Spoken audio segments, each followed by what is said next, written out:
Hey, it's Graham Taylor here at Hudson Rose. Today talking about what is an interest-only mortgage.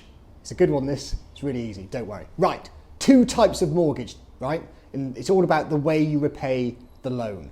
The first one, your classic mortgage, is known as capital repayment. All right, so each month you make a payment, and that payment is made up of part of the capital, so the bit that you owe, and part of interest, the bit that they're charging you, right? You make all your payments over your 25-year term. At the end of it, you own the house, no one else has any interest in it, and you can dance off into the sunset, right? That's the plan.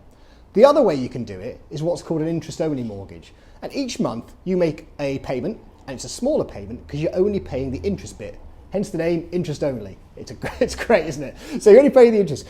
So that's great because you keep your payment really low, but you're not paying any capital off. You're not paying off any of the lump sum they've given you to buy the house or the flat or whatever in the first place. So the idea is that at the end of the 25 years, you still owe them £150,000, whatever the amount was they lent you. So you've got to be making other sort of means in which to be able to pay this lump sum off at the end. Now, in the old days, the bad old days, as you used to have, there was people going around selling endowment policies and things that were linked to the stock market, and you'd be able to pay off at the end. Needless to say, that didn't really work out. But there are still valid ways in which people do repay interest-only mortgages.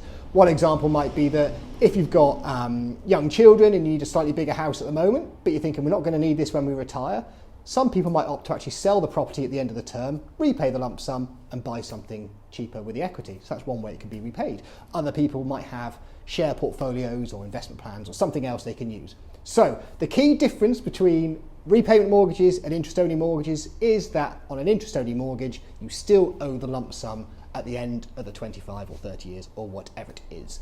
Like with everything in mortgages, not all lenders offer interest-only lending. They're not suitable for everybody. It's very much, horses for courses and all that kind of jazz. So if you're interested in finding out what your options are, give us a call, send us a message, leave a comment, I don't know, whatever you fancy doing, or be old-fashioned and come to our website, hudson-rose.co.uk. Like, subscribe, follow us for more interesting mortgage things, and I'll speak to you soon. Cheers, bye.